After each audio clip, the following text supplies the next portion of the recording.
It's Lisa Rothman, the founder of StopFamilyConflict.com, with another in a series of I Can't Collaborate Because. When I ask my child a question, all they say is, I don't know.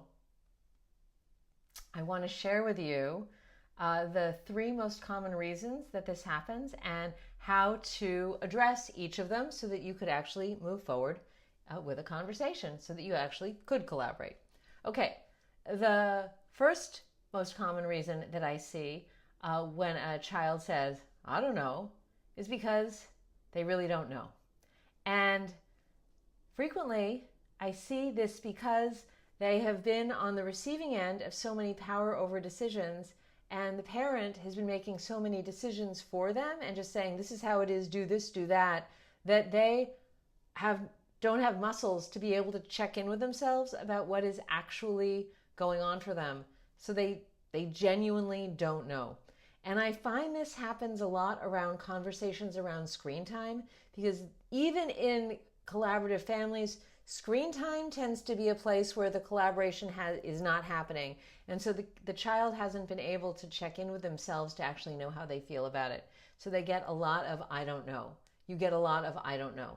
So in that case, what to do is make some guesses while they grow their muscles to actually know what is true for them and what isn't true for them, and find the ability to articulate that, because it is a skill.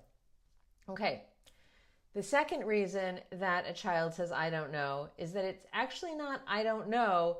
What it really is I don't want to talk about it. And so if I have a hunch about that, I will ask. I will say, are you saying you don't know because you really don't know? Or is it because you don't want to talk about it with me? Maybe because whatever it is feels embarrassing or you feel ashamed about it.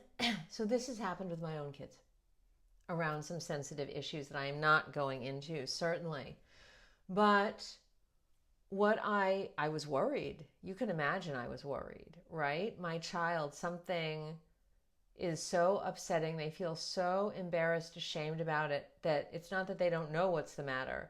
They don't want to talk about it with me. Deep breath. And I am deeply committed to not coercing or forcing my children to do anything that they don't want to do. And so that's what I said. I am not, obviously, I can't force you, and I wouldn't want to force you. But I'm wondering if you'd let me tell you what I know about shame from my own experience. And my child said yes.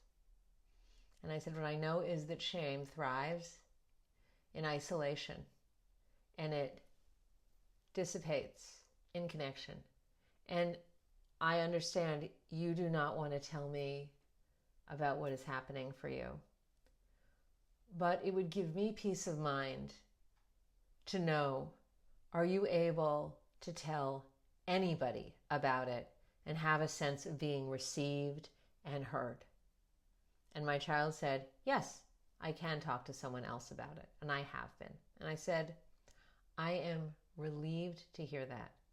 And if you have a sense that you would like more support with it, please let me know. I would be happy to be that more support, or I could find someone else. We could figure out someone else that you could tell who's not me, who wouldn't tell me about it, who could give you some more support with that.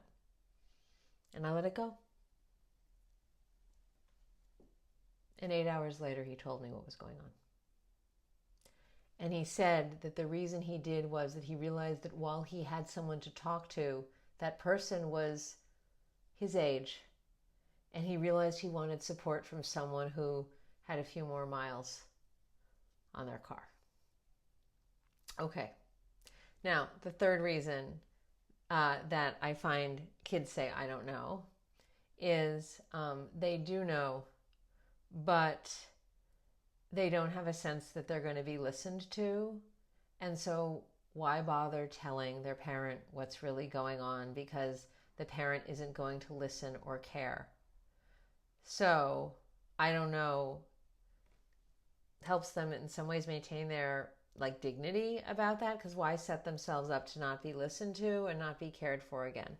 And I was working with a family where we explored that the I don't know fell into that category, and what emerged was that the son felt that he was being treated like he was a baby, and that was why he kept saying I don't know, because the parents he didn't experience the parents as taking what was going on for him into account. And so what was the point?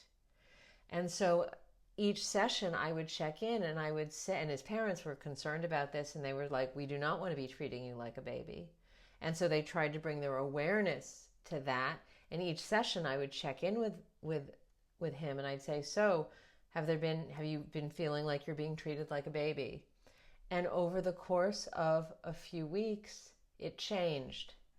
And when I would ask a question, or his parents would ask a question going forward, the incidence of him saying, I don't know, like plummeted to the point that when he was saying, I don't know, it was a genuine, I don't know. And then we'd take some guesses. The trust bloomed. It was amazing. So you absolutely can collaborate, even if your child says, I don't know.